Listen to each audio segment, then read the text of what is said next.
Olá, hoje eu estou aqui para falar sobre as punks, as plantas alimentícias não convencionais.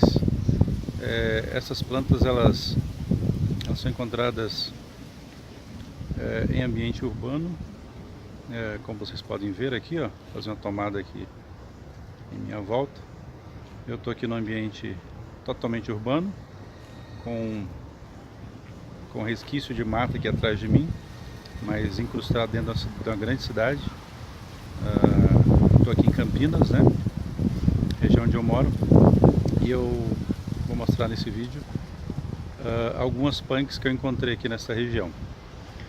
O que são as punks? As punks, ela teve esse nome, na verdade essas plantas já são usadas há muito tempo pelos seres humanos, mas recentemente no Brasil, o pesquisador Valdeli Knupp, ele batizou, né, ele cunhou esse termo punk, e é um termo que está bastante difundido. Antes de introduzir então o assunto punk, eu gostaria de fazer uma breve contextualização sobre o tema, citando aqui o escritor israelita Yuval Harari. Ele escreveu, entre vários outros livros, né, o livro Sapiens, Uma Breve História da Humanidade, um livro muito interessante, que trata sobre a evolução, entre outras coisas, né, a evolução do homem desde a era primitiva até os dias atuais. E em seu livro ele fala sobre a evolução que o homem teve a partir da descoberta da agricultura, né? Com a descoberta da agricultura, o homem passou a viver em cidades, passou a se alimentar melhor, teve condições de se multiplicar e de permanecer na terra e desenvolver tecnologias. Essas tecnologias culminaram na evolução que nós temos hoje, evolução tecnológica, né, advindas aí da Revolução Industrial. Em seu livro, Harari argumenta que o homem, a partir da evolução da agricultura, ele passa a consumir uma variedade muito menor de alimentos, né? Ele passa a produzir grandes quantidades de alimentos em série, e a grande quantidade que ele consumia, a grande variedade, na verdade, de alimentos que ele consumia quando ele era coletor e caçador, ela deixa de existir depois que a agricultura ela é inventada, né? Passando a ser muito pobre essa alimentação. Muitos alimentos foram esquecidos ao longo do tempo, muitas plantas, muitas frutas, muitos grãos, e hoje, né, a humanidade ela consome pouquíssimos alimentos. Nossa alimentação ela é reduzida basicamente a alguns grãos, alguns poucos tubérculos e algumas frutas. Isso para a saúde, né, a falta de diversidade de nutrientes é muito ruim. Então ele argumenta que a evolução da agricultura ela trouxe esse mal para a humanidade, né?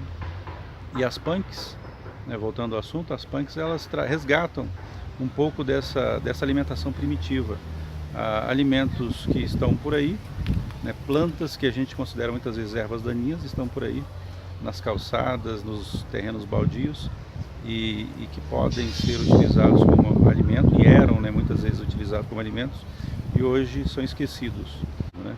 Então é sobre isso que eu vou falar um pouco, sobre as punks e sobre esse resgate dessa alimentação mais primitiva.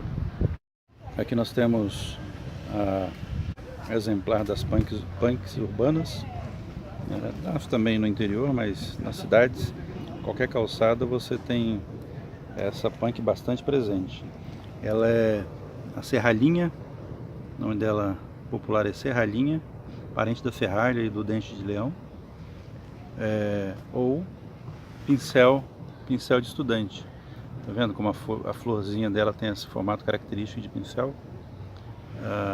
por isso conhecida por esse nome, pincel de estudante. E a folha dela é bastante carnuda e saborosa. Já comi essa planta, já fiz salada dela. Ela é toda comestível, né, refogada, pode ser feito também suco,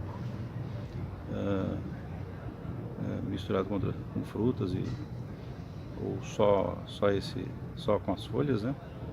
E a flor também ela é comestível, muito saborosa inclusive.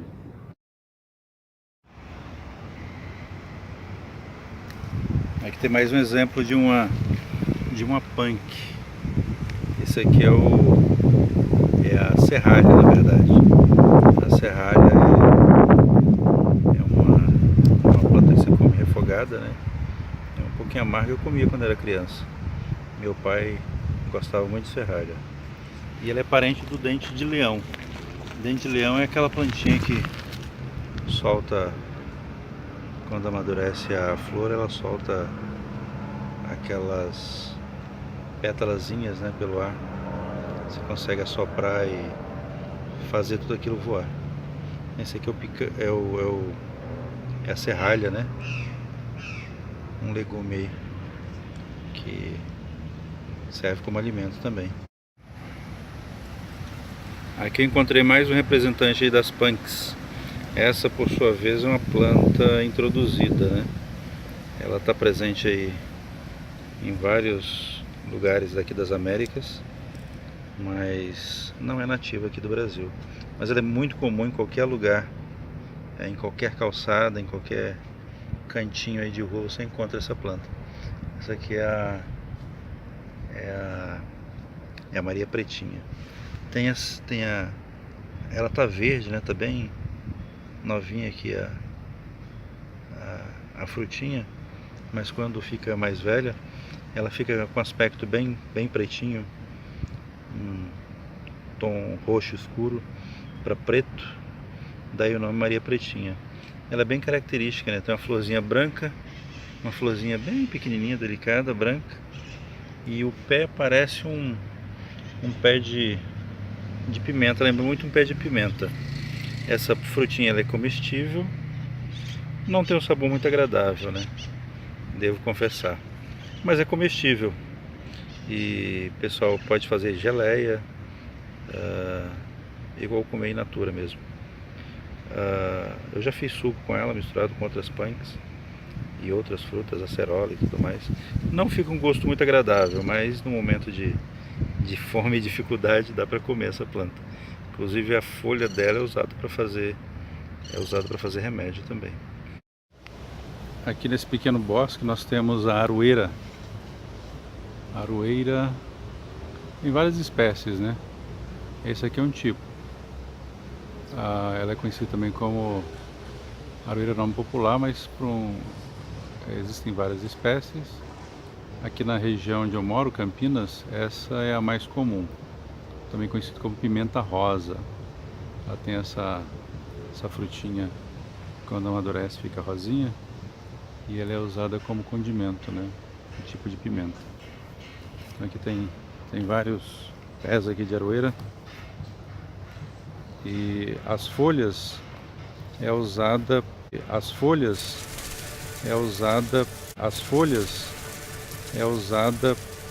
como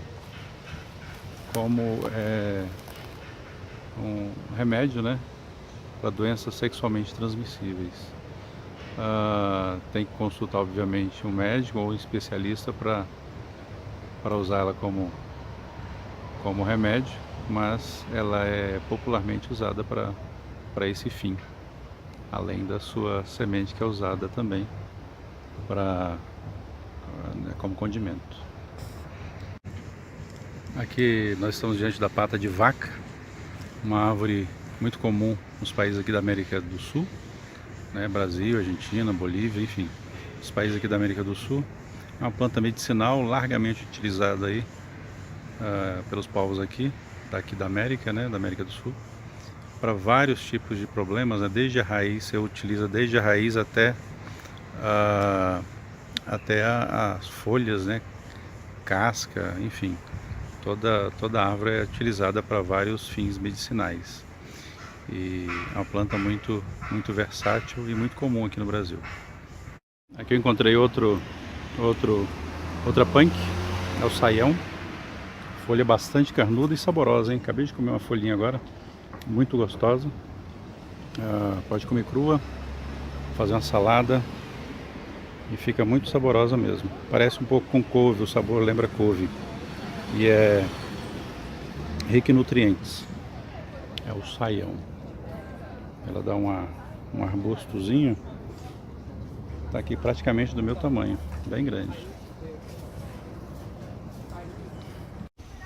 Eu estou perto de uns pés de taioba gigantescos aqui, as folhas muito grandes.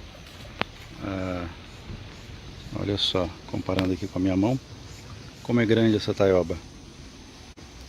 O local preferido aqui da taioba, do inhame. Lugar fresco, sombra e com bastante água. Uma coisa difícil de identificar, né? O que é uma taioba e o que é um pé de inhame. A taioba, ela se distingue da seguinte forma: esses vincos aqui no meio, né, essas marcações na folha, elas são bastante evidentes na taioba. E essas linhazinhas que tem aqui, ó, na ponta da folha, também no final, na ponta da folha, né, nas laterais da folha, ela forma essas marquinhas aqui arredondadas. Isso é um indicador de que é um pé de taioba. Mas o indicativo mais forte, tem dois indicativos bem fortes, são esses aqui, ó, esse V que vem até o talo, aqui, ó, vem até o talo, e essa serosidade tá meio claro aqui, deixa eu ver se eu consigo ver, tipo uma coisinha branca, quando você passa a mão, ela sai no dedo, né? Então tem uma serosidade natural. Deixa eu mostrar um outro aqui, que fica mais fácil identificar o caule da taioba. Então essa aqui, tá vendo como é que passa o dedo, a serosidade sai. Essa é a taioba, uma taioba gigante. Um alimento, eu comi muito quando era criança. Um alimento muito nutritivo e saboroso. Tem também a taioba brava, né? Ela tem uma diferença que é a cor roxa. Então dizem que a taioba roxa não é boa para comer. Ela é tóxica. E mais uma dica em relação à taioba: deve-se comer somente a parte da folha. Esse caule aqui do meio não deve ser comido, né? Então deve tirar fora e comer só a folha. Pelo menos era o que minha mãe dizia, né? Ela fazia dessa forma. E refoga, não comer crua por causa das toxinas. Aqui tem um pé de banana. Banana por si só não é uma punk, mas o coração da banana, que é essa parte aqui de baixo, onde soltam as flores, isso pode ser considerado punk, é comestível. Exige um pouco de trabalho. Isso deve passar por pelo menos umas 3 ou 4 fervuras, trocando a água durante uns 10 minutos cada fervura, e aí está pronto para ser preparado como alimento. Mas também é uma punk, né? Então, para quem tem bananeira em casa, pode aproveitar isso como alimento. E aqui temos a pitangueira. Pitangueira, ela tem a florzinha bem branquinha, delicada. As folhas, quando está nascendo, é roxinha, depois ficam verdes. E uma das maneiras de você identificar uma pitangueira é cheirando a folha. A folha tem cheiro de pitanga, então é bem característico. E a pitangueira é uma planta brasileira, né? Que é uma punk também. É uma fruta aí comestível. O suco é muito gostoso e a própria fruta in natura é uma delícia, bem docinha. Os animais, os pássaros, de modo geral, adoram comer o fruto da pitangueira. Bem, esse foi o vídeo de hoje. Espero que tenha sido proveitoso, né? Falei um pouco aí sobre as punks, essas plantas aí que são desconhecidas muito das pessoas e que pode ajudar aí na nutrição de muitas pessoas que têm necessidade. Muitos dos nutrientes vindos de alimentos caros podem ser supridos com essas plantas. Até o próximo vídeo, um abraço a todos, obrigado.